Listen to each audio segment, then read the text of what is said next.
मोक्षमार्गस्य नेतारं भेतारं कर्मभूभृतां ज्ञातारं विश्वतत्त्वानां वंदे तद्गुणलब्धये वंदे तद्गुणलब्धये।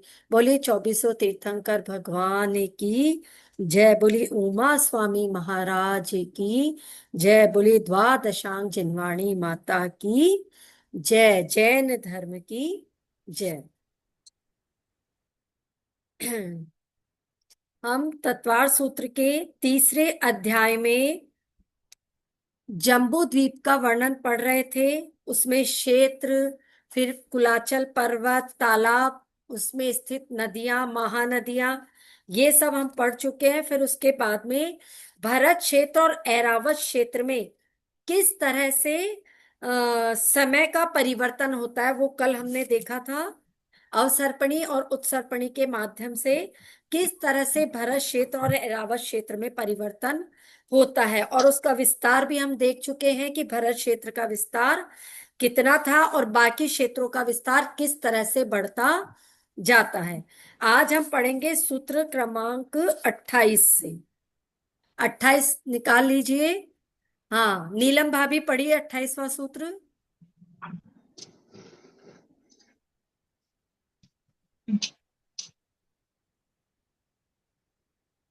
ताभ्यां परा भूमयो हाँ। वस्थिताः। ताभ्यां परा भूमयो वस्थिताः।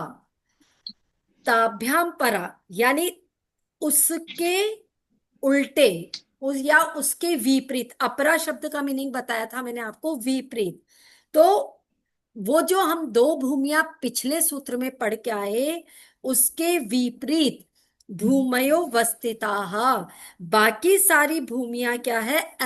अवस्थित है ना। अवस्थित है का मतलब वहां काल का परिवर्तन नहीं होता। पिछले अध्याय में हमने भरत और ऐरावत के बारे में पढ़ा ना, कि वहां उत्सर्पणी और अवसर्पणी के माध्यम से काल का परिवर्तन होता है। तो उनके विपरीत यानी भरत और ऐरावत क्षेत्र को हटा दो तो बाकी सब जगह क्या है? भूमयो वस्थिताः। बाकी सभी जगह काल का परिवर्तन नहीं होता। वहां की जो भूमियां हैं वह अवस्थित होती है। क्लियर? अब कौन कौन सी भूमियां स्थित होती है? तो आप भरत और 7 क्षेत्र बताए थे, 7 क्षेत्र में से आप 2 क्षेत्रों को हटा दीजिए, तो कौन कौन से क्षेत्र बच गए? हेमवत, हरि, हेमवत, हरि, हरि, विदेह, विदे, रम्य, रम्यक, हिरण्यवत हैरण्यवत। और ऐरावत तो नहीं होगा। बस ये 5 क्षेत्र हो गए जहां की भूमि अवस्थित रहती है, वहां काल का परिवर्तन नहीं होता। तो काल का परिवर्तन नहीं होता तो क्या होता है? वहां पर हमेशा चौथे काल की स्थिति बनी रहती है। अवसर्पणी के हिसाब से देखा जाए तो चौथे काल की स्थिति बनी रहेगी, और उत्सर्पणी के हिसाब से देखा जाए तो तीसरे काल की स्थिति बनी रहेगी। ठीक है? क्योंकि अवसर्पणी में ऊपर से नीचे आ रहे हैं तो वो चौथा काल है, और उत्सर्पणी में नीचे से ऊपर जाएंगे तो वो तीसरा काल होएगा। तो वहां पर हमेशा क्या है? एक जैसा ही काल बना हुआ रहता है। कहां पर? हेमवतक, हरि, विदेह, रम्यक और हिरण्यवत में। ठीक है? चलिए आगे सूत्र नंबर 29। हाँ दीपा दीदी आप पढ़ोगे क्या आज? नहीं। चांदनी आप पढ़ोगे? हाँ निकाल लीजिए तीसरे अध्याय का हाँ हाँ। पढ़ो 29वां सूत्र।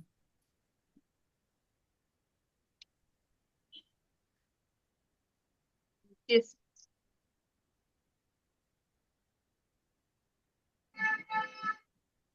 ये काल का परिवर्तन भरत और ऐरावत में नहीं होगा ना, बस, है ना? नहीं, भरत ऐरावत में तो होता है।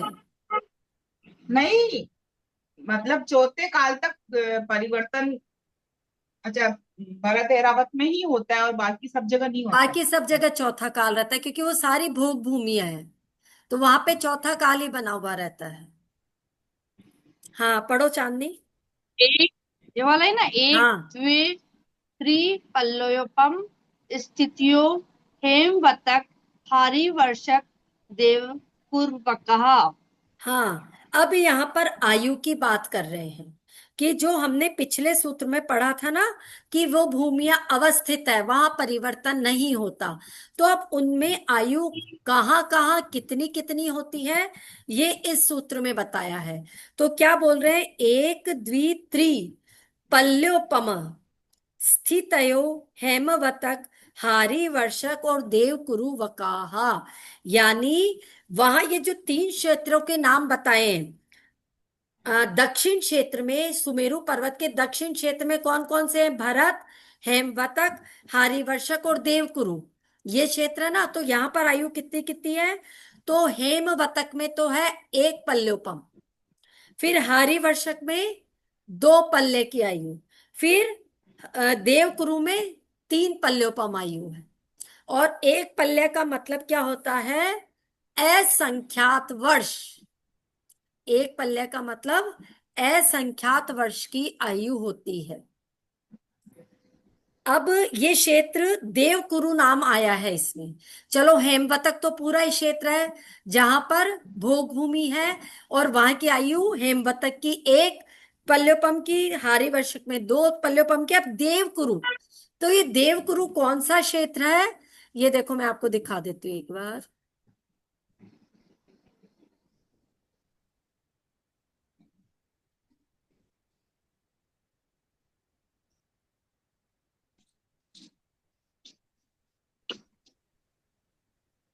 एक सेकेंड।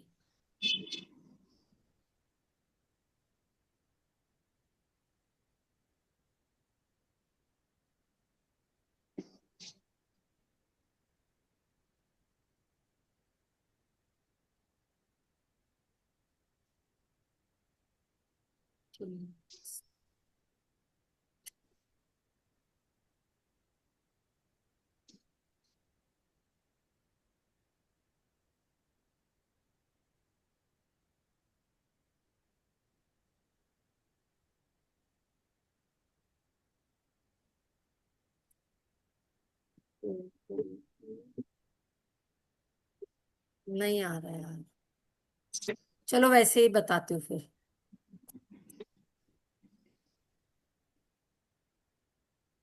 हाँ, तो हम क्या बता रहे थे, देव कुरुक्षेत्र बताना चाह रही थी मैं, इसी में समझ लो, चलो अगर समझ में आता है तो। इसी में देखो, ये बीच, ये ढाई द्वीप का है वैसे पूरा मैप। ये देखो जहां मेरा कर्सर जा रहा है, ध्यान से देखना, ये बीचों बीच ये क्या है, सुमेरु पर्वत। तो इस सुमेरु पर्वत के नीचे वाला जो ये क्षेत्र है ना, यहाँ यहाँ पर ये गजदंत पर्वत होता है, ऐसे गोल नीचे, ऐसे ऐसे अर्धचंद्राकार। तो यहाँ ये जो क्षेत्र है इसको बोलते हैं देवकुरु क्षेत्र। ठीक है। तो इस देव कुरुक्षेत्र में क्या होता है, इसमें तीन पल्ले की आयु होती है। यानी बीच वाला क्षेत्र देखो, ये पूरा सुमेरु पर्वत ये जो है ना, इसके ये बीच वाला क्षेत्र पूरा कौन सा है, विदेह क्षेत्र है। तो विदेह क्षेत्र में भी ये नीचे सुमेरु पर्वत के नीचे ये अर्ध चंद्राकार ये देवकुरु है, और सुमेरु पर्वत के ऊपर जो अर्ध चंद्राकार बना हुआ है यहाँ पर, ये क्या है, उत्तर कुरु है। तो यहाँ पर हमेशा भोग भूमि रहती है, और यहाँ पे जो आयु होगी वो तीन पल्ले की आयु होगी। बाकी सुमेर, ये देखो ये भरत क्षेत्र है सबसे पहले, बस इससे ज्यादा जूम नहीं होगा। ये सबसे नीचे भरत क्षेत्र, तो इसको तो छोड़ ही दो। भरत क्षेत्र के बाद में कौन सा क्षेत्र आएगा, हेमवतक, तो वहां एक पल्ले की आयु। फिर ऊपर बढ़िए यहां से, हारी वर्षक में दो पल्ले की आयु। फिर ऊपर बढ़ जाइए यहां, इस जगह सुमेरु पर्वत के नीचे देवकुरु में तीन पल्ले की आयु होगी। ठीक है, चलिए आगे। अब हमने यहां तक तो पढ़ लिया देवकुरु में। अब ऊपर वाले क्षेत्र में क्या, तो उसके लिए अगला सूत्र देखते हैं, सूत्र नंबर 30। हाँ, सूत्र नंबर 30 कौन पढ़ेगा, प्रमीला जी हाँ, पढ़िए। एक मिनट। हाँ, हाँ। तत्तोत्तरः। हाँ, तथोत्तरा। तत्तोत्तरः। हाँ, तरः। यानी तथोत्तरा का मतलब है जैसा क्या है, मतलब उत्तर में कैसा लगाना है, तथा यानी वैसा ही। अब अभी हमने किसकी बात पढ़ी थी, ये सारी, ये देखो कर्सर मेरा कहाँ था, दक्षिण में था ना, सुमेरु पर्वत के दक्षिण में, मैंने बताया था हम लोग दक्षिण में रहते हैं, तो ये सारा भी दक्षिण की बात करी। तो अगले सूत्र में उन्होंने कह दिया कि ये जो उत्तर क्षेत्र है, यहां पर किसके जैसे ही समझना, जैसा आप दक्षिण में पढ़ के आए हो वैसा का वैसा ही उत्तर में भी लगा लेना। यानी भरत जैसा था वैसा तो ऐरावत क्षेत्र हो गया। अब उसके बाद में हमने यहाँ नीचे कौन सा वाला क्षेत्र पढ़ा था, हेमवतक पढ़ा था ना सुमेरु। नीचे, हेमवतक और हाँ, हारिवर्षक। तो ऊपर के ये जो, हरिवर्षक। हाँ, तो ऊपर के जो क्या बच गए, रम्य क्षेत्र बच गया और हरि क्षेत्र। रम्यक और हरि क्षेत्र, इनकी व्यवस्था कैसी हो जाएगी, जो नीचे हेमवतक और हारिवर्षक थे वैसी व्यवस्था ही ऊपर होगी। और देवकुरु की जैसी व्यवस्था सेम कहां पर होगी, देवकुरु की जैसे उत्तर कुरु में होगी। ठीक है, क्लियर, आ गया समझ में। चल ठीक है, अब आगे आ जाइए, सूत्र नंबर 31, 31 नंबर का सूत्र, नीलम भाभी पढ़िए।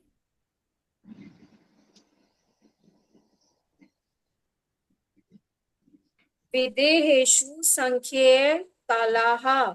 हाँ, अब इसमें बताया, देखो हमने सारी जगह का पढ़ लिया, भरत क्षेत्र, ऐरावत क्षेत्र, हेमवतक, हारिवर्षक, फिर देवकुरु उत्तर कुरु भी पढ़ लिया, फिर उसके बाद में हरि और रम्यक भी पढ़ लिया। अब क्या बच गया, क्योंकि ये विदेह देखो क्षेत्र। ये जो था सुमेरु पर्वत, देवकुरु उत्तर कुरु हो गया, तो ये इधर वाला पूरा विदेह क्षेत्र बच गया और ये इधर वाला विदेह क्षेत्र बच गया। इसमें आयु कितनी होती है, तो उसके लिए सूत्र नंबर 31 है। तो इसमें वो क्या बता रहे हैं, विदेह क्षेत्र में काल यानी आयु कितनी होती है, संख्येषु यानी संख्यात वर्ष की आयु होती है। विदेह क्षेत्र के जो मनुष्य हैं उनकी आयु कितनी होगी, संख्यात वर्ष की होगी। यहां पर मनुष्य की शरीर की ऊंचाई पहले ही हम पढ़ चुके हैं कि 500 धनुष होती है, और वो प्रतिदिन भोजन करने वाले होते हैं, और इनकी आयु कितनी होती है, 1 कोटि पूर्व होती है। 1 कोटि पूर्व का मतलब क्या, 1 कोटि पूर्व का मतलब लिखिए 7056, और उसके बाद में 17 बार जीरो लगाना है, 70, 7056। हाँ 7056, और उसके आगे 17 बार जीरो लगा लो, वो कहलाता है 1 पूर्व कोटि। इतनी आयु होती है वहां पे। 70,56,000 करोड़ वर्ष लिखाया था आपने, ये हाँ वही एक है। ही बात है, एक ही बात है ना, 70 लाख करोड़ 70 लाख करोड़ और 56,000 करोड़ वर्ष। ठीक है, ये लिख लो, चाहे 7056 के आगे 3 जीरो लगा के करोड़ वर्ष लिख लो, या फिर 7056 के आगे 17 टाइम्स जीरो लगा लो, सब एक ही बात। ठीक है ना, देखो इसमें भी क्या होता है, एक जैसे 1 पूर्व कोटि समझा ना हमने, तो 1 पूर्व कोटि में क्या होता है, पहले एक पूर्वांग होता है, तो 1 पूर्वांग का मतलब होता है 84 लाख वर्ष। 1 पूर्वांग का मतलब 84 लाख वर्ष। फिर एक पूर्व में कितने पूर्वांग होते हैं, तो 84 लाख पूर्वांग होते हैं। तो यानी 84 लाख को 84 लाख से मल्टीप्लाई करो तो कितने आ जाएंगे, वो आप मल्टीप्लाई करके देखना, 7056 और 10 बार जीरो लगा देंगे, तो वो तो हो गया कितना, 1 पूर्व हो गया, सिर्फ 1 पूर्व, यानी 7056 में 10 टाइम जीरो लगा लो तो वो 1 पूर्व हो गया। अब 1 पूर्व कोटि का मतलब क्या, तो यानी इसको करोड़ से मल्टीप्लाई कर दो, तो 7056 के आगे 17 टाइम जीरो लगा दो, तो वो कहलाता है 1 पूर्व कोटि। ये किसकी आयु थी 1 पूर्व कोटि, बताइए। विदेह क्षेत्र में रहने वालों की। हाँ, और हमारे आदिनाथ भगवान की आयु भी इतनी ही थी, क्योंकि वो तीसरे काल में जन्म 500 लिए धनुष। थे, तो तीसरे काल में उनकी आयु इतनी ही थी। हालांकि क्योंकि वो चौथे काल के जब खत्म होने वाला था तीसरा काल, तो तब जन्म हुआ था, तब उनकी आयु इतनी ही थी, एक पूर्व कोटि की ही आयु थी। और जो विदेश क्षेत्र में रहने वाले मनुष्य है, उनकी आयु और तिर्यंशी आयु भी इतनी ही होती है। कितनी? एक पूर्व कोटि की। चलिए सूत्र नंबर 32। हाँ चांदनी पढ़िए।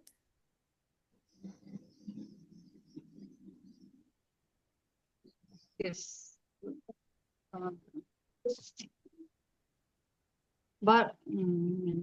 32 नंबर का तो हो गया ना। हाँ 32। विदेशु संख्ये काला, ये ये तो ना। हो गया, इसके आगे वाला भरतस्य। भारतस्य विष्कम्भो जम्बूद्वीपस्य नवति शतभागः। हाँ अब इसमें भरत क्षेत्र का विस्तार दूसरी अपेक्षा से और बताया। कल भी पढ़ा था हमने कि भरत क्षेत्र का विस्तार 526 सही 6/19 योजन होता है। एक एक अपेक्षा से तो ये हो गया, और दूसरी अपेक्षा से बता रहे हैं कि भरत क्षेत्र का विष्कम्भो, विष्कम्भो मतलब विस्तार कितना है, जम्बू द्वीप से, जम्बू द्वीप का 90 शत भाग, 90 मतलब 90, शत मतलब 100, यानी 190वां भाग है। यानी जम्बू द्वीप जितना है उसमें यदि हम 190 का भाग दे दें तो जो संख्या आएगी वो जम्बू द्वीप का क्या है, विस्तार है। तो जब 1 लाख में आप 190 का भाग दोगे तो 526 सही 6/19 ही आएगा। ठीक है, चलिए आगे। सूत्र नंबर 33। हाँ प्रमीला भाभी पढ़िए सूत्र नंबर 33। द्विघात की खंडे। हाँ द्विघात की खंडे। अब घात की इसमें खंडे। बताया है कि जो धातकी खंड में जो भी क्षेत्र है, पर्वत है, वो जम्बू द्वीप से दुगने हैं। देखो दूसरा, ये देखो मेरा कर्सर दिख रहा है क्या सबको बीच में? ये तो हमने पढ़ा जम्बू द्वीप। इस जम्बू द्वीप के बाद में ये काला काला दिख रहा है, ये क्या है सारा? लवण समुद्र। ये अब लवण समुद्र के बाहर आ गए हम इस पे धातकी खंड में। तो धातकी खंड में बोला है कि जितनी रचनाएं आपने किसमें पढ़ी, जम्बू द्वीप में पढ़ी, उससे दुगने दुगने आप किसमें समझ लो, धातकी खंड में समझ लो। तो इसको देखो दुगना दुगना कैसा हो रहा है, देखो समझो। यहां से चलते, देखो मेरा कर्सर दिख रहा है क्या सबको? दिख रहा है? हाँ हाँ तो देखो, ये नीचे जहां पे ये कर्सर दिख रहा है, ये वाला क्या है यहाँ पर? थोड़ा सा और, नहीं इससे ज्यादा बड़ा नहीं होगा। चलो अब और अच्छा दिख रहा है, ये देखो। हाँ ये अच्छा दिख रहा है। मतलब आप ये, मैं आपको, चलो धात के खंड में ले चलते हैं कर्सर। ये वाला, ये जहां पर कर्सर है, ये क्या है? इक्ष्वाकार पर्वत है। ये इक्ष्वाकार पर्वत क्या करता है, इस पूरे धात के खंड को दो भागों में बांट देता है। ये यहाँ पे ये इक्ष्वाकार पर्वत है, तो एक पोर्शन धात के खंड का ये हो गया पूर्व में, और एक ही हो गया पश्चिम में। ठीक है, तो दो भाग हो गए पूरे। ठीक है, अब इसमें क्या, यहां से हम चलते हैं। ये तो इक्ष्वाकार पर्वत था, इस इक्ष्वाकार पर्वत में ये देखो यहां पर ये भरत क्षेत्र बना हुआ है। जम्बू द्वीप में तो थाली के आकार का था, तो नीचे था ना, लेकिन ये तो कैसा है, चूड़ी के आकार का, तो इसमें हमारे को ऐसे चलना पड़ेगा। तो ये देखो इक्ष्वाकार पर्वत के पास में यहां सबसे पहले ये भरत क्षेत्र है। भरत क्षेत्र के पास में फिर पहला पर्वत आ जाता है जिसका नाम है हिमवन पर्वत। ये तालाब है, ये भरत क्षेत्र, ये यहाँ पे पद्म नाम का तालाब, ये यहाँ से गंगा नदी और यहाँ से सिंधु नदियां निकल रही है। ठीक है, फिर ऊपर चलते हैं, तो ये आ गया दूसरा क्षेत्र। दूसरे क्षेत्र का नाम क्या है? भरत के बाद में हेमवत। ठीक है, हेमवत के बाद में फिर पर्वत आ गया, फिर पर्वत के बाद में तीसरा क्षेत्र आ गया जिसका नाम क्या होगा? हारीवर्षक। ये यहां से आप समझो, आप और जब देखोगे ना उसमें क्लियर दिखाई देगा आपको। तो ये वापस देख लो, भरत क्षेत्र, फिर भरत क्षेत्र के बाद में पर्वत, फिर ये हेमवत, फिर वापस ये पर्वत, फिर ये आ गया हमारा तीसरा हारीवर्षक पर्वत, ये यहां से ये तीसरा आ गया, और फिर यहाँ पे हमारा आ गया ये वापस विदेश क्षेत्र। ये तीसरा क्षेत्र था हरिवर्षक, और ये यहाँ पे आ गया विदेश क्षेत्र। ये पूरा विदेश क्षेत्र दिख रहा है, बीच में जहां अभी कर्सर है ये वहां पर क्या है, पर्वत है। तो यहाँ पे मैंने आपको क्या बताया था, इस पूरे धात के खंड में दो पर्वत होंगे।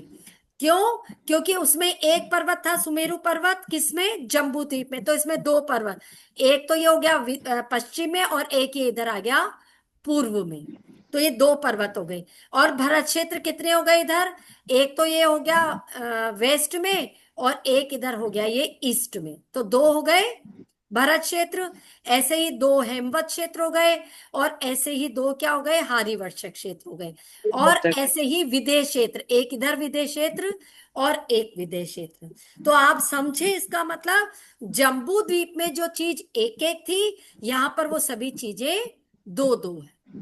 ठीक है, तो ये हो गया द्विघातकी खंड, यानी जो धातकी खंड है उसमें सारी रचनाएं किससे, जम्बू द्वीप से दूनी दूनी होती जाएगी।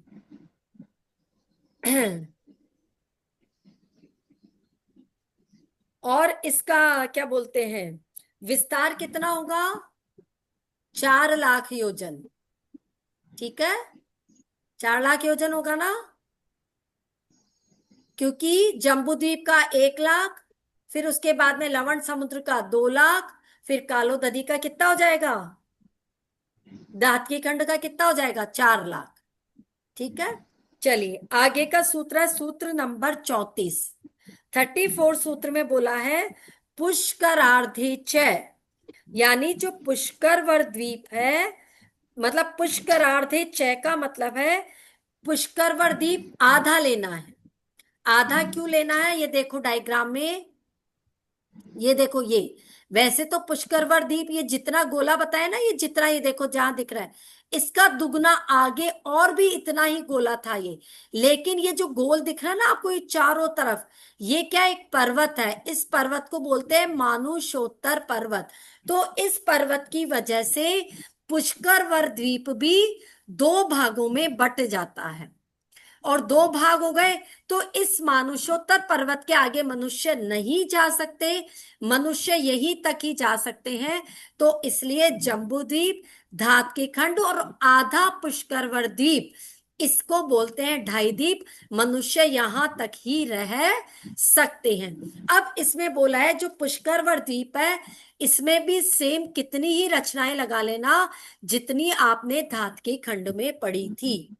वैसे अगर ये मानुषोत्तर पर्वत नहीं होता तो यहाँ की रचनाएं कितनी हो जाती, चौगुनी हो जाती। लेकिन यहाँ पर क्योंकि मानुषोत्तर पर्वत आ गया, वो द्वीप आधा ही रह गया, तो अब ये रचना कितनी हो गई, सेम जितनी हमने धातकी खंड में पढ़ी। इसको भी देख लो एक बार, ये देखो इसमें क्लियर दिख रहा है, ये ईश्वाकार पर्वत दिख रहा है सबको, क्लियर कर्सर है मेरा, दिख रहा है ना पर्वत ये। हाँ, अब इसमें ये देखो, ये कौन सा क्षेत्र है, यहां से यहां तक भरत क्षेत्र, ये पूरा, ये यहां से गंगा नदी निकल रही है, ये पूरी यहां से सिंधु नदी निकल रही है। और ये कौन सा तालाब हो गया, पद्म नाम का तालाब हो गया। फिर ये दूसरा क्षेत्र आ गया भरत के बाद में, हेमवतक क्षेत्र आ गया। फिर ये यहाँ पे दूसरा पर्वत आ गया, तो दूसरे पर्वत से यहां से फिर नदियां निकलेगी, है ना। ये नदियां कहाँ जाएगी, पूर्व में और पश्चिम में जाएगी। लेकिन इसमें जो नदी पूर्व में निकलेगी वो कहाँ जाकर के मिलेगी, बताओ।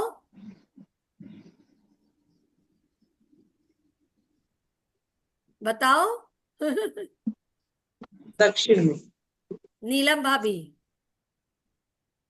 देखो मैंने आपको बताया था जम्बू द्वीप में जो नदियां निकलती समुद्र है में जा रही, वो मतलब लवण समुद्र में जा रही थी ना। अब ये वाला जो हाँ, है, तो इसकी इधर कौन सा समुद्र है, कालो नदी, तो कालो काली नदी में नदी में। जाएगी वो, है ना। हाँ, ऐसे थोड़ा सा अपना लगाओ दिमाग। चलो यहां आ गए। फिर इसके बाद में ये तीसरा क्षेत्र आ गया, इससे भी दो नदियां निकलेगी, और फिर ये तीसरा तालाब आ गया, और इसके बाद में ये विदेश क्षेत्र आ गया, ये पर्वत आ गया। कौन सा? पंचमेरु जी होते ना, तो पंचमेरु जी में से देखो 5 पर्वत कहाँ कहाँ हुए। ये रहा एक पर्वत तो पुष्करवड़ द्वीप में, फिर ये आ गए हम धातकी खंड में, फिर ये तीसरा जम्बू द्वीप में, फिर ये यहां पर वापस आ गए धातकी खंड में, और फिर पुष्करवड़ द्वीप। लेकिन इन क्या बोलते हैं, पंचमेरु की काउंटिंग कैसे करते हैं हम? पहला पर्वत यदि कोई पूछता है तो उसको हम सुमेरु पर्वत बोलते हैं, ये हमारे जम्बू द्वीप में। ठीक है, फिर उसके बाद में धातकी खंड में हो गया ये दूसरा और तीसरा, फिर चौथा और पांचवा कहाँ हो गया? पुष्करार्ध में। तो ये इधर चौथा और ये इधर हो गया पांचवा, ऐसे। अब आपको समझ में आ गया? फिर जैसे जैसे हम यहां से ऊपर बढ़ते जाएंगे, ये देखो ये, तो अब यहां से ये देखो कर्सर जहां, ये इक्ष्वाकार पर्वत, ये यहां पर ऐरावत क्षेत्र है, इधर भी ऐरावत क्षेत्र है और इधर भी ऐरावत क्षेत्र है। यहाँ पे सेम वही तालाब है ये दोनों जगह। फिर ये वाला क्षेत्र आ गया हरी रम्यक, वो जो क्षेत्र ना वो ये आ गए, फिर ये दोनों तरफ तालाब आ गए, और ये तीसरा क्षेत्र आ गया, और इधर से भी फिर वापस ये विदेश क्षेत्र और इधर भी विदेश क्षेत्र। ये पूरा हमने क्या समझा? ढाई द्वीप का नक्शा पूरा समझ लिया। अब यदि ढाई द्वीप में किसी को कोई प्रॉब्लम है तो बोलो। क्लियर है सबको? हटा दो डायग्राम? चलिए, हाँ, एक अगला सूत्र और देख लो। 35 नंबर का सूत्र, प्रांग मानुष्योत्तरान मनुष्याः। प्रांग मानुष्योत्तरान मनुष्याः। प्रांग, प्रांग का मतलब होता है पहले पहले।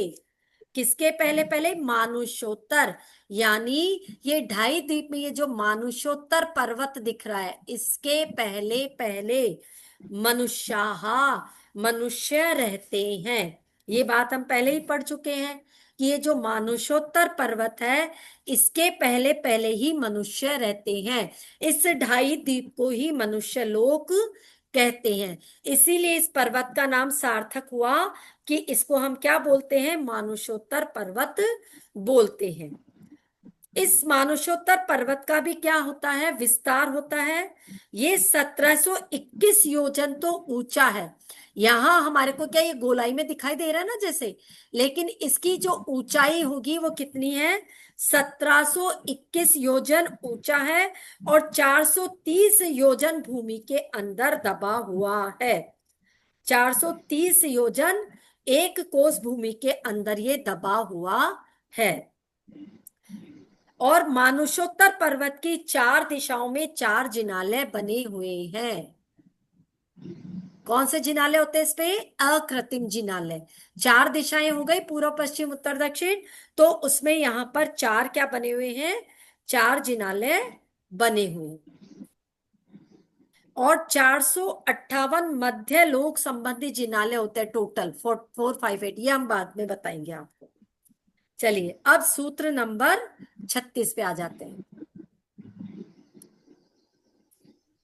आर्या म्लेच्छाश्च, आर्या म्लेच्छ च आधा च, तो उसको उसी हिसाब से पढ़ना है।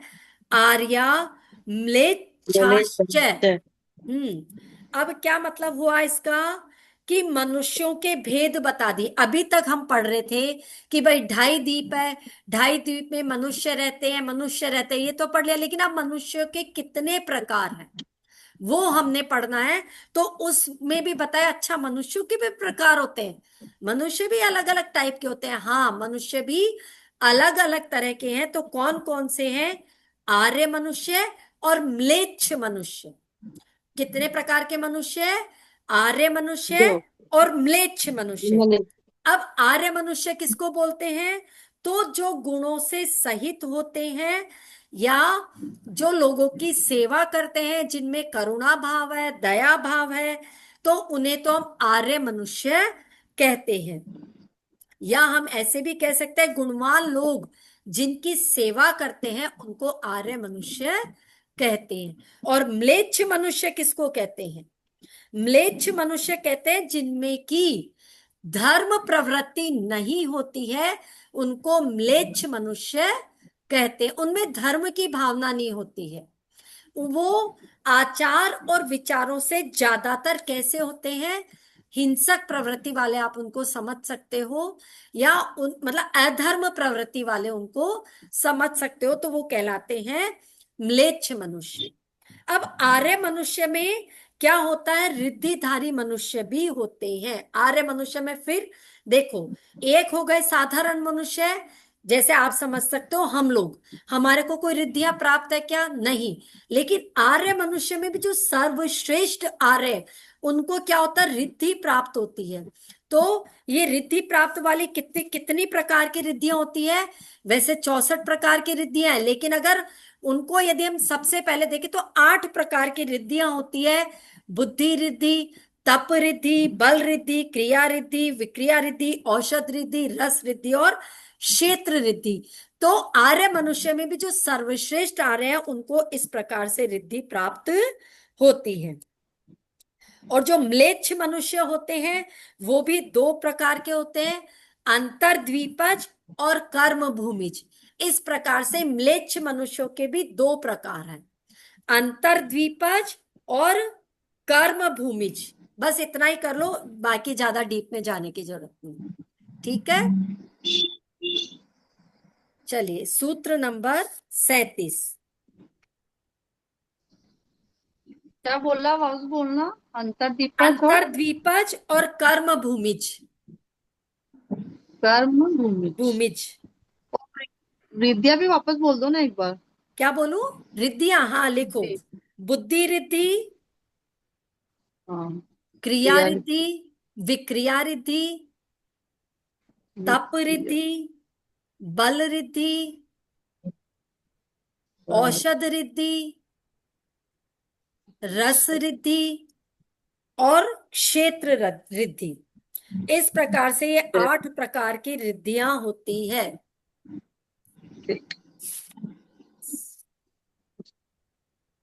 कितने सूत्र? 37, 38, 39। 3 सूत्र और बच रहे हैं, तो इनको अब क्या करें? कल कर ले। कल संडे है, लेकिन पढ़ा लो ना, संडे है तो क्या बोल। कल ले ले क्लास। हाँ, चलो ले तो लेना फिर ना ये मत। 3 सूत्र कल पढ़ लेंगे फिर, ठीक है? फिर आज इतना ही रखें क्योंकि मीटिंग ओवर होने वाली है अभी, है ना? चलिए 3 सूत्र फिर हम कल पढ़ेंगे। आज के लिए इतना ही। चलिए पहले जिनवाणी स्तुति कर लेते हैं। हे जिनवाणी भारती, तो ही जपो दिन रैन, जो तेरा शरणा गए सो पावे सुख चैन। जा वाणी के ज्ञान ते सूझे लोका लोक, सो वाणी मस्तक धरूं सदा देत हूँ ढोक। देव भजो